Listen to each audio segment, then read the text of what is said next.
Tuh, jadi tawar, tetap mau nikah atau enggak? Ternyata 96% tetap nikah ternyata. Alhamdulillah ya dok. Jadi cari yang mindsetnya positif. Bagaimana nutrisi yang sehat? Bagaimana olahraga yang sehat?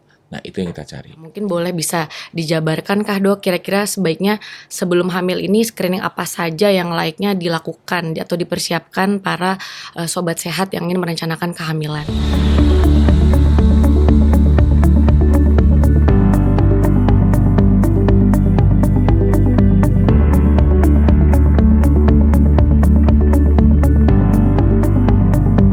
Assalamualaikum, selamat pagi Sobat Sehat RSCM semua. Selamat pagi dan selamat datang dalam podcast RSCM, terutama untuk menyemarakan HUT RSCM ke-105 dengan tema Kolaborasi untuk Negeri. Perkenalkan, saya Dr. Golda Puspa Arini, kali ini akan memandu podcast pada pagi ini. Sebelumnya kita akan berbincang-bincang seputar kehamilan, lebih tentunya adalah seputar screening sebelum kehamilan. Dan tentunya saya tidak sendiri, kali ini kita bersama narasumber yang memang ahli di bidangnya, yaitu Dr. Yudianto Budisaryo, spesialis obstetri ginekologi konsultan MPH. Sebelumnya, beliau merupakan staf pengajar aktif di Departemen Obstetri Ginekologi, khususnya di Divisi Feto-Maternal, dan beliau juga merupakan pengajar di berbagai seminar pelatihan, khususnya juga di bidang kegawat daruratan di bidang obstetri. Beliau juga sudah mempublikasikan banyak tulisan, khususnya di bidang feto-maternal dan juga maupun kegawat daruratan di bidang obstetri. Langsung saja kita sapa Dr. Yudianto ya. Selamat pagi dokter. Selamat pagi Dr. Golda dan Sehat, Sobat dok? RSCM semua. Iya Sehat, dok, alhamdulillah. alhamdulillah. Baik dokter, kita langsung saja ya dok. Kebetulan untuk topik kali ini, Sobat Sehat RSCM ingin tahu nih dok, terutama untuk para bapak ibu yang ingin merencanakan kehamilan, sebenarnya seberapa penting sih dok screening sebelum kehamilan? Dan mungkin sebelum kita bahas lebih lanjut, apa sih dok sebenarnya screening sebelum kehamilan itu? Baik, itu pertanyaan yang baik ya. Jadi screening itu kan bahasa Inggrisnya, tapi kalau bahasa Indonesia kita menggunakan penapisan. Penapisan itu adalah suatu pemeriksaan, serangkaian pemeriksaan kesehatan yang dilakukan untuk calon. Jadi calon suami istri ya, karena akan mempunyai keturunan dan pasangan suburnya. Tujuan dari screening ini adalah mendeteksi faktor risiko ya, dan masalah kesehatan yang mungkin mempengaruhi kehamilan atau ke arah janinnya. Nah, jadi kalau kita lihat misalnya beberapa ada yang tanpa screening dok, gitu. Misalnya kayak pada waktu pus akan menikah sudah diberikan vaksin. Nah, beberapa tindakan yaitu digunakan semacam vaksin itu tidak perlu screening. Jadi misalnya kayak tetanus. Jadi problemnya dulu adalah persalinan yang tidak bersih sehingga bayinya itu kena tetanus. Walaupun sekarang itu angka tetanus pada bayi kita itu sangat kecil, namun program itu tetap menjadi pelayanan yang diberikan pada pasangan suami istri yang hamil, pada ibu yang hamil. Gitu. Kira-kira. Baik dokter. Kemudian sebenarnya kan berarti ada beberapa hal yang perlu diperiksa dan berarti ada yang tidak ya dok ya. Mungkin boleh bisa dijabarkan kah dok, kira-kira sebaiknya sebelum hamil ini screening apa saja yang layaknya dilakukan atau dipersiapkan para sobat sehat yang ingin merencanakan kehamilan. Dan mungkin idealnya kapan sih sebenarnya harus kita lakukan sebelum kita memprogram suatu kehamilan tersebut? Baik, mungkin saya mau bicara dulu sebetulnya apa yang dimaksudkan dengan penapisan atau screening.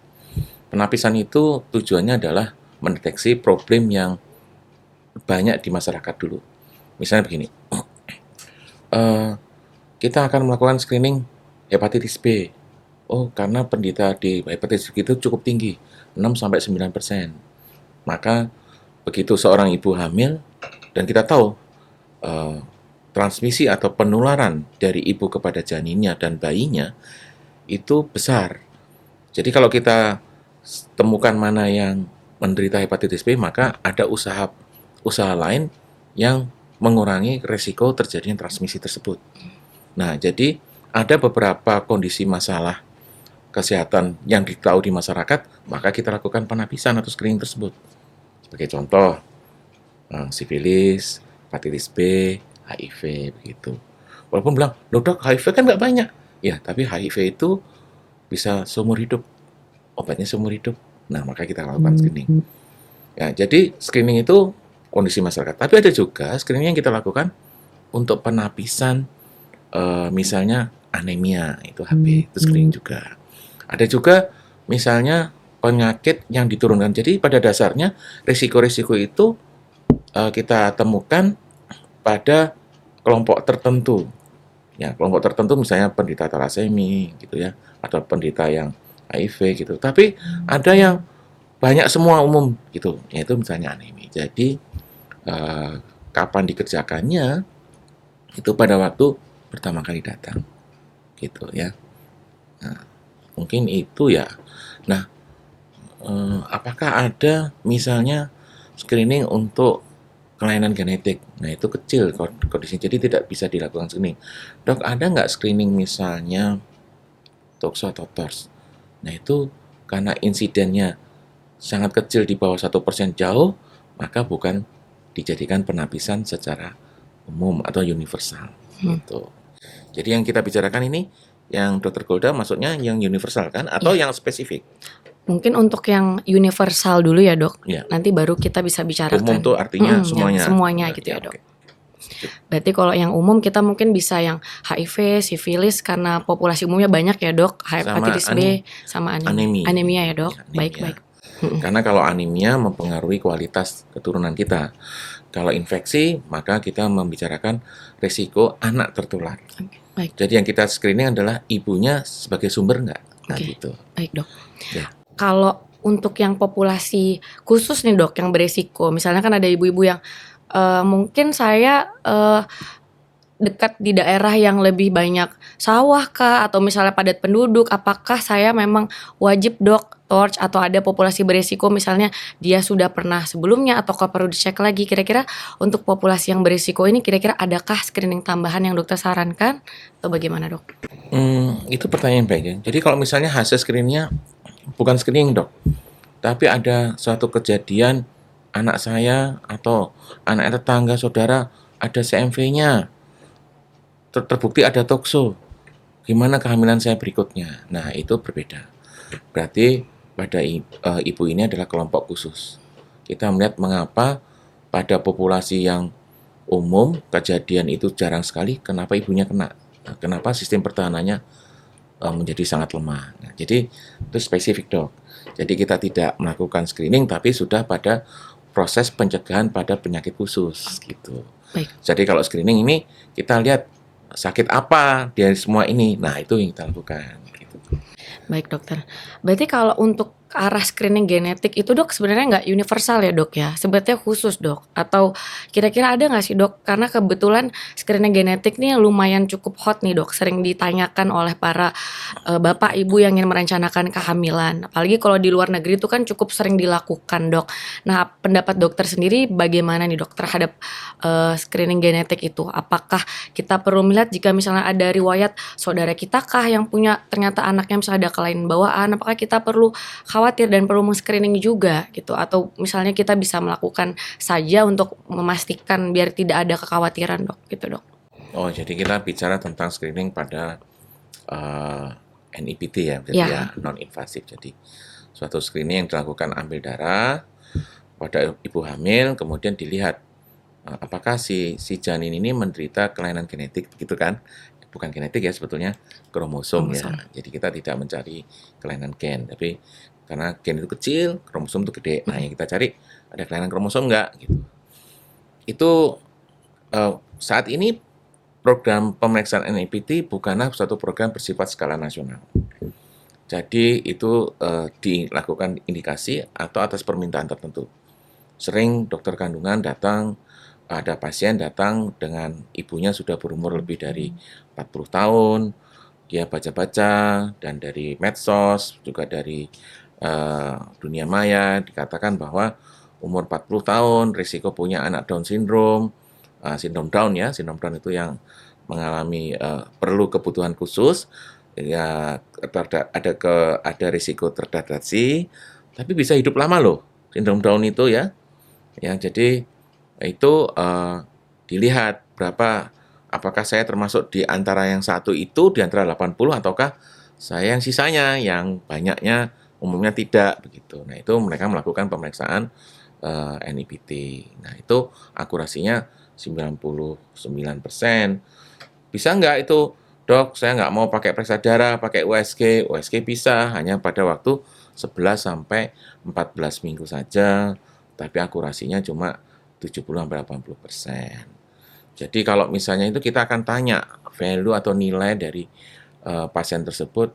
Kalau ya amit-amit ya, biasanya ibu-ibu, dok amit-amit ah, ya iya, tapi ya sekarang kalau Anda mau tanya, mau tahu, nah itu yang kami akan tanyakan, kalau positif, amit-amit nih, Mm-mm. pasangan tersebut mau memutuskan apa? Karena di negara kita tidak ada aborsi pro-choice sebagaimana beberapa negara. Jadi di Amerika misalnya itu ada kelompok pro-choice, ada pro-life. Kalau pro-life tidak melakukan pengguguran, tapi pro-choice boleh melakukan pengguguran. Di negara kita tidak. Kita ini pro-life gitu. Umumnya masih hukum pro-life. Jadi artinya kalau melakukan pengguguran penghentian terminasi tanpa indikasi medis, maka dianggap sebagai melawan hukum gitu. Nah, jadinya itu yang bisa kita didik dulu pada kasus yang bersifat seperti ini. Jadi apakah kalau misalnya di suatu negara, dok, misalnya saya mengatakan penapisan ya, talasemi saja, dok. Talasemi itu kan kalau penderitanya talasemia mayor itu seumur hidup dia dapat transfusi setiap 1 bulan, 2 bulan sekali. Kita lihat itu dan itu seumur hidup gitu ya. Nah, itu kan di negara Yunani itu ada undang-undangnya. Setiap pasangan yang akan menikah harus tahu status talaseminya. Kalau pembawa sifat menikah dengan pembawa sifat, risiko punya anak talasemia yang mayor itu 25% setiap kehamilan. Dan sudah ada konselingnya, dok. Di konseling, ayo nanti kamu mau tetap nikah, negara akan mau membiayai tentang transfusi segala macam, tapi cuma segini loh, sisanya kamu loh gitu. Jadi tawar, tetap mau nikah atau enggak? Ternyata 96% tetap nikah ternyata. Alhamdulillah ya dok. Jadi 4% nggak nikah. Nah, kalau nikah itu nanti dilakukan lagi, dok.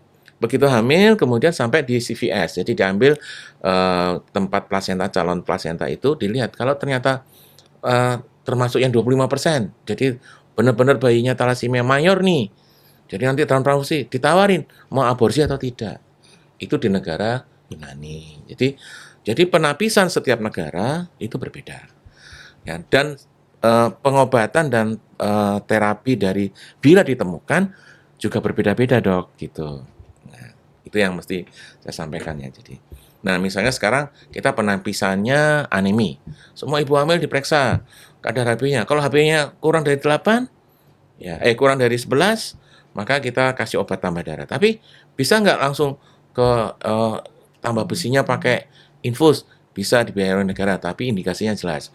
Ada pemeriksaan lain. Jadi kalau penapisan atau screening itu tugasnya mencari yang positif. Nah, setelah itu prosedurnya akan mengikuti masing-masing yang positif gitu. Baik dokter. Tadi karena sempat berbicara tentang pasangan ya dok, jadi mungkin dari dokter sendiri karena kita udah fokus banyak pemeriksaan pada ibunya nih dok, sisi maternalnya. Mungkin dari untuk pasangan bapak nih dok, kalau dokter misalnya sebelum ada pasien yang mau merencanakan hamil, pada bapaknya apa nih dok untuk praktiknya yang dokter sarankan? Mungkin apakah periksa anemia, DPL, golongan darah. Untuk yang laki-laki juga nih dok. Jadi selain kita fokus ke ibunya tuh dok, karena kan pasangan nih dok. Jadi ada sisi laki-laki dan sisi perempuan nih Iya, dok. perempuan ini. Di masa gender nih. Tapi betul. Pemeriksaan, apakah ada pemeriksaan pramarital atau prakonsepsi sebelum hamil. Jadi kalau sebelum menikah, dok saya mau menikah, boleh nggak saya lihat itu? Apa sih yang bisa saya lakukan? Maka kami akan melakukan pemeriksaan atas 2 hal. Sesuatu yang diturunkan, artinya di keturunan. Yang kedua, ditularkan. Jadi pemeriksaannya biasanya kalau nanti ibunya hamil, itu bisa menular atau menular pada pasangannya. Jadi kita periksanya HIV, sifilis, hepatitis B gitu. Terus dok, periksa tokso atau segala macam, itu tidak ditularkan. Ya tidak ditularkan gitu. Dan masalahnya, ya jujur aja, tidak semua pasangan siap bila ternyata mengetahui pasangannya tiba-tiba menderita penyakit menular yang masih menjadi stigma atau mengalami diskriminasi di masyarakat gitu. Iya. Nah itu juga nggak semua kan mau seperti itu. Nanti jangan-jangan ada joki lagi. Yang lab siapa, hasil labnya siapa gitu kan. Nah itu itu joke aja ya. Terus yang kemudian yang penyakit yang diturunkan. Yang diturunkan itu misalnya kayak talasemi tadi. Jadi itu udah ada program nasionalnya untuk yang hamil, tapi yang pramarital itu tidak. Jadi ini tidak dibiayai oleh negara. Jadi masing-masing misalnya periksa, pemeriksaan sederhana kok dok, periksa hepatitis, hemoglobin, kemudian sama MCV sama MCH. Jadi kalau di lembaran lab itu ada tulisan nilai eritrosit. Nah itu yang kita periksa. Apakah pemeriksaan ini bisa dikerjakan di puskesmas? Bisa, murah. Jadi puskesmas kalau rumah, apalagi maaf ya rumah puskesmas yang levelnya besar, yang tinggi, yang maksudnya yang besar, bukan yang pustu ataupun cabang kelurahan. Kalau di DKI ada ya puskesmas kelurahan. Jadi yang puskesmas kecamatan itu pemeriksaannya pakai labnya udah cukup memadai.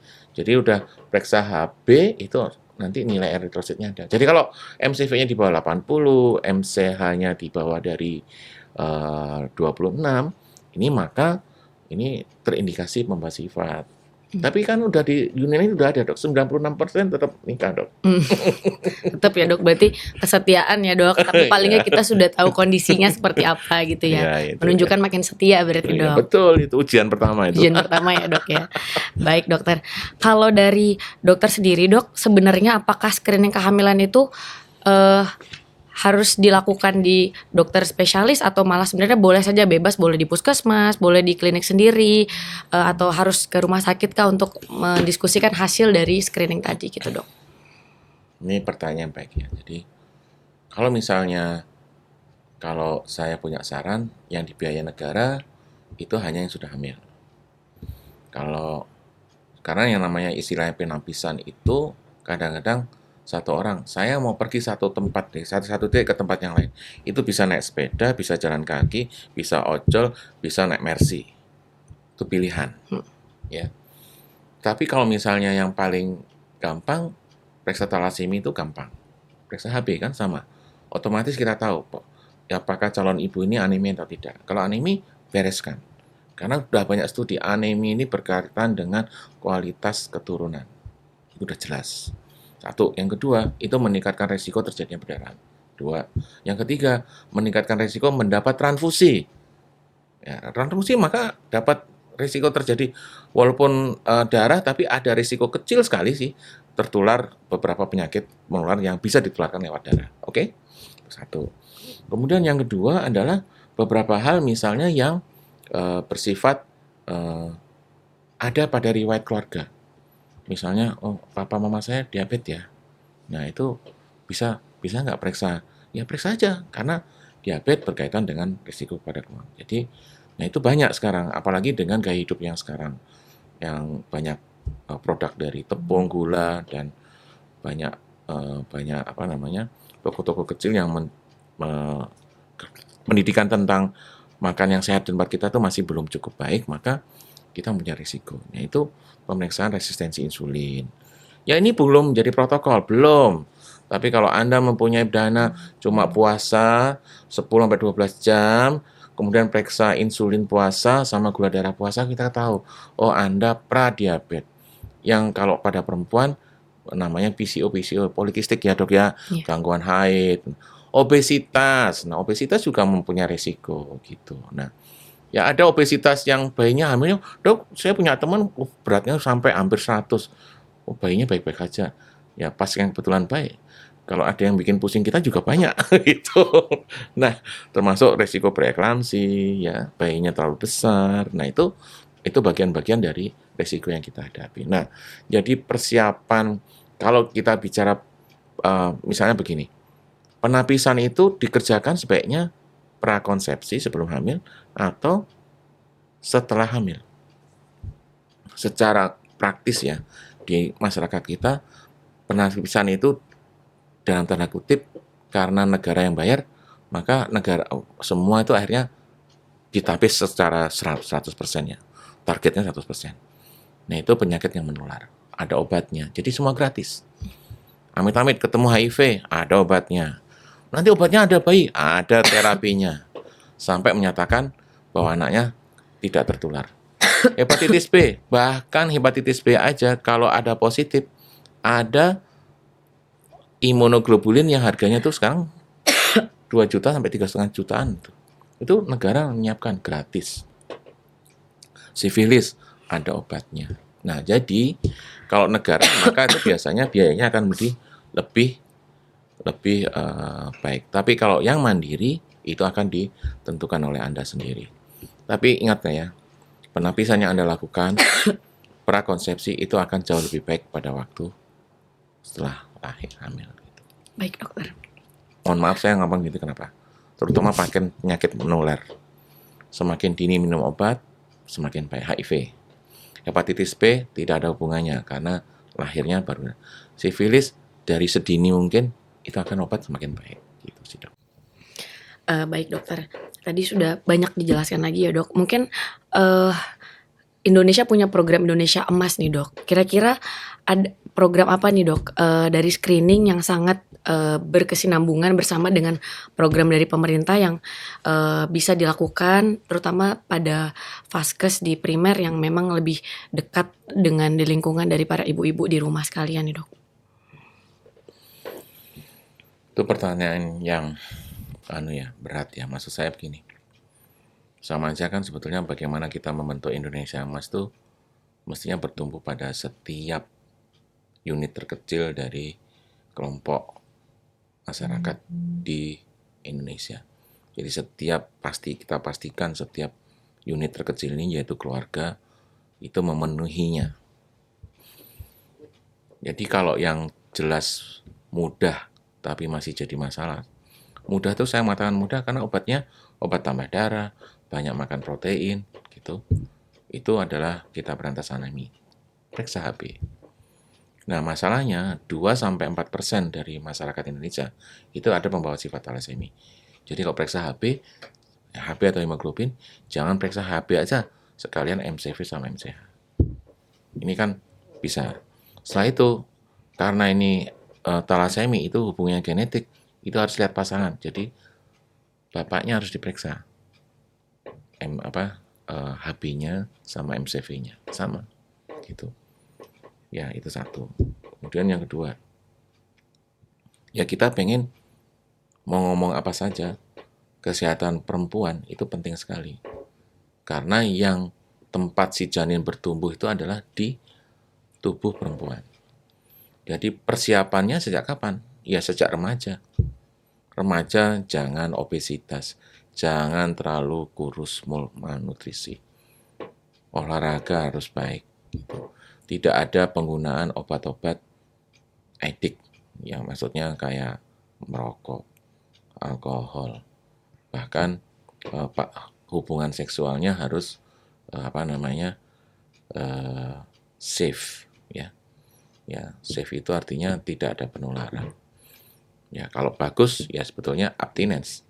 Jadi tidak melakukan hubungan sebelum menikah. Kalau menikah ya tetap setia. Karena mau maaf saja, penyakit hubungan seksual, PHS, atau infeksi menular seksual, IMS, itu merupakan salah satu resiko untuk ke janin. Jadi ketuban pecah, bayinya tertular, dan itu artinya seumur hidup. Dan bayangkan kalau anaknya ngomong gini, Bapak Ibu, aku nih menderita penyakit ini. Salahku apa? Nah, jadi sebelum itu pertimbangkan bahwa kemungkinan kejadian itu. Ini kita bicara unit keluarga ya. Kemudian beberapa hal lagi misalnya bagaimana fungsi nutrisi. Ya, nutrisi itu seimbang yang sehat. Ya, jangan camilan itu sekarang berbasisnya tepung, itu kita karbohidrat. Dan kalau misalnya kita orang Asia ya, kalau tinggal di Amerika, hamil itu di screening, ditapis tentang kemungkinan diabetes akibat kehamilan. Tapi kalau orang Kaukasian, orang kulit putih ini hamil tidak ditapis. Kenapa begitu? Karena kita makanan kita adalah nasi, padi ya. Itu indeks glisemiknya tinggi. Nah, itu seorang Asia tuh maka ditapis. Mau dari negara manapun. Kalau di Amerika, termasuk orang Hispanik, orang keturunan Spanyol, orang Amerika, orang kulit hitam itu Afro-Amerika itu juga ditapis. Sehubungan dengan kultur dan budaya kita. Nah, maka kita harus tahu itu ya. Kemudian yang lagi adalah tolong dilengkapi vaksin atau pencegahan terjadinya ada kehamilan kayak tetanus sebelum menikah. Ada satu lagi HPV, Dok. HPV itu human papillomavirus itu berkaitan dengan kanker serviks. Dan syukur alhamdulillah negara kita sudah mencanangkan yaitu vaksin pada anak kelas 5. Gitu. Tapi yang sudah lewat bagaimana, Dok, anak saya yang perempuan? Ya mandiri. Di bawah 13 tahun masih vaksin cuma 2 kali saja. Bulan per 0 sampai bulan ke-6. Jadi 1 kali, kemudian 6 bulan kemudian 1 kali. Itu cukup seumur hidup. Dan itu menurunkan risiko terjadinya kanker 70%. Yang berikutnya lagi, Dok. Ini yang kita cukup prihatin ya. Angka menyusuinya kita itu hanya 40%. Sampai 60%. Kurang dari sekarang udah mulai naik, Dok. Tapi kita harus mendorong supaya semua bayi kita itu dalam 1000 hari itu adalah starternya menyusui. Dan menyusui itu skala IQ-nya, Dok, 10 skala lebih tinggi. Jadi kalau misalnya, ya jauh tuh skalanya, bisa pindah klasifikasi itu. Nah, dan satu lagi, kalau menyusui itu yang ada adalah bonding. Ya dia di ini. Dan satu, pada waktu menyusui ibunya juga dapat manfaat, stresnya juga turun. Gitu, Dok. Jadi banyak, Dok. Nah, tetapi kalangan kita, kemudian beberapa komunikasi miss, ya walaupun sudah dibatasi oleh negara, ya produsen-produsen itu perlu kita dorong bahwa sama seperti merokok, Dok ya. Merokok berbahaya. Tapi kita punya pabrik rokok ya. Menyusui berguna, tapi kadang ada pabrik susu formula. Nah, itu ya harus diketahui. Kita harus mendorong semua ke arah menyusui untuk anak kita gitu. Itu sih, Dok. Baik, dokter, cukup jelas dan lengkap sekali ya, Dok ya. Jadi kalau dokter sendiri untuk melakukan screening itu sebenarnya bisa di mana saja, tapi untuk hasilnya mungkin sebaiknya tetap bertemu dokter ya, Dok ya, untuk menjelaskan bagaimana sih sebenarnya status si ibu ini dan kemungkinannya dia di kehamilan, dan mungkin setelah hamil bagaimana melihat dari hasil screening yang awal itu, Dok. Betul. Jadi gini, Dok. Screening ini kelihatannya mudah, hanya menemukan. Tapi begitu positif, kadang-kadang akan menjadi kita membutuhkan dokter penyakit dalam, dokter kulit, dokter anak, dokter khusus infeksi, ya. Tetapi mohon disadari, screening ini adalah bagian dari bagaimana kita mencegah terjadinya komplikasi lebih besar. Nah, yang kita sayangkan tuh kadang-kadang masyarakat Indonesia itu denial. Lebih baik aku nggak tahu. Oh, loh, kok gitu ya? Tapi kalau terjadi kejadian, terjadi penyesalan. Jadi lebih baik di screening aja, ditapis gitu. Yang lain pada waktu saya punya pasien orang barat. Saya tanya, Anda NIPT kalau misalnya hasilnya Down syndrome, apa yang Anda lakukan? Jawabannya bukan aborsi tidak aborsi. Saya mempersiapkan diri untuk secara mental dan membuat sistem dan saya akan berkolaborasi pada keluarga yang punya Down syndrome dan saya persiapkan anak saya sistemnya itu udah siap. Loh, jadi pola pikirnya beda. Saya oh, kalau kita enggak, kalau kita pengen tahu, kita lari, nggak usah tahu aja. Loh, jadi saya bingung. Saya waktu saya menerangkan tentang NIPT, tentang aborsi tidak aborsi itu di Indonesia seperti apa, saya tidak mau aborsi. Saya adalah mempersiapkan diri dan saya akan membuat sistem gimana belajar dari pengalaman keluarga yang mempunyai anak-anak atau keluarga Down syndrome. Sehingga saya sudah siap sebelum dia lahir. Oh, begitu. Nah, itu kadang kita perlu mendalami pasien gitu. Itu sebabnya kalau dokter tanya sama saya, dokter menganut yang mana? Loh, secara umum ikuti program nasional. Karena begitu program nasional, kalau positif, maka negara akan membiayai. Kan murah kan. Tetapi hal-hal yang lain yang bersifat kecil angkanya, tapi bisa bermakna kayak Down syndrome, terus penyakit tertentu begitu, nah itu negara tidak atau belum saat ini. Beberapa negara terkenal misalnya kayak Thailand atau Malaysia, Singapura, mereka sudah menerapkan lebih lagi. Tapi itu kan masalah budget, ya. Karena negara kita kan banyak. Kehamilan aja, persalinan per tahun aja 5 juta itu per tahun. Itu artinya kan ya hamil itu kan dok, berarti gitu dok.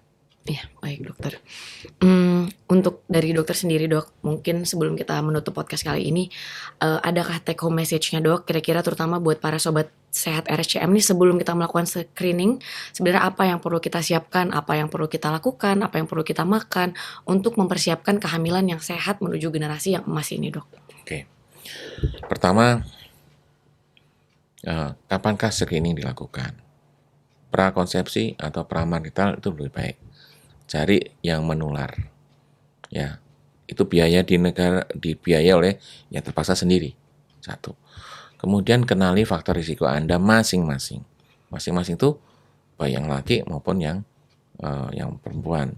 Jadi kalau terutama yang perempuan biasanya ya apakah ada kelainan metabolik. Jadi kayak lihat kenali keluarganya masing-masing. Ada diabetes enggak, ada alergi enggak begitu. Nah itu pasti dilihat. Ya, kemudian yang berikutnya adalah setelah pada waktu hamil, maka ikuti program dan beberapa lain misalnya, tentang pencegahan lain. Jadi screening adalah mendeteksi, tapi pencegahan lain kayak imunisasi, ya jadi TT atau HPV itu bagian yang kita sarankan. Kemudian pada waktu hamil, mindsetnya diubah.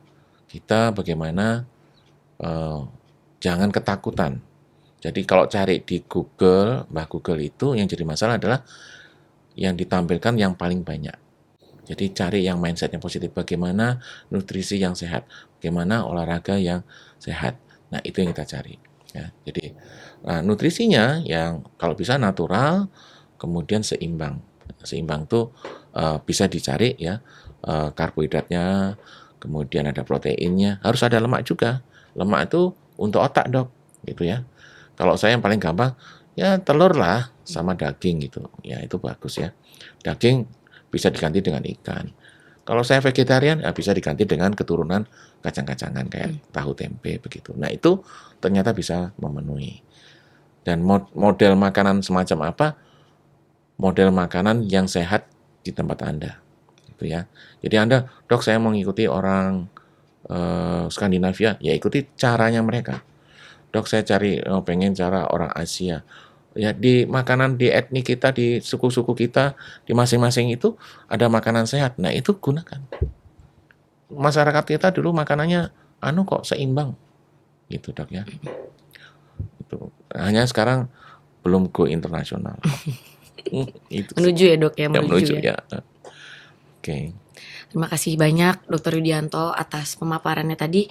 Sudah banyak sekali kita kupas tentang screening apa yang kita lakukan. Tidak hanya pada ibu ya dok, pada bapaknya juga sudah tadi diberitahu apa yang perlu dilakukan. Kemudian periksanya di mana juga sudah dijelaskan, dan jika memang ada sesuatu yang hasilnya positif atau bermasalah, memang sebaiknya tetap dikonsultasikan ya dok ke dokter spesialis ya dok. Kemudian juga untuk persiapan dari apa yang perlu kita lakukan, mulai dari nutrisi itu juga sangat penting, juga harus disiapkan sebelum kehamilan. Olahraga juga jangan lupa ya dok ya. Baik, betul. Terima kasih banyak kepada Dr. Yudianto atas waktunya dok. Sudah banyak sekali tadi dok ilmu yang kita dapatkan, semoga bermanfaat untuk kita dan tentunya pasti bermanfaat untuk sobat sehat RSCM semua. Terima kasih pada Dr. Yudianto dok. Ya, terima kasih juga kepada sobat sehat RSCM. Sampai jumpa lagi di podcast-podcast RSCM berikutnya.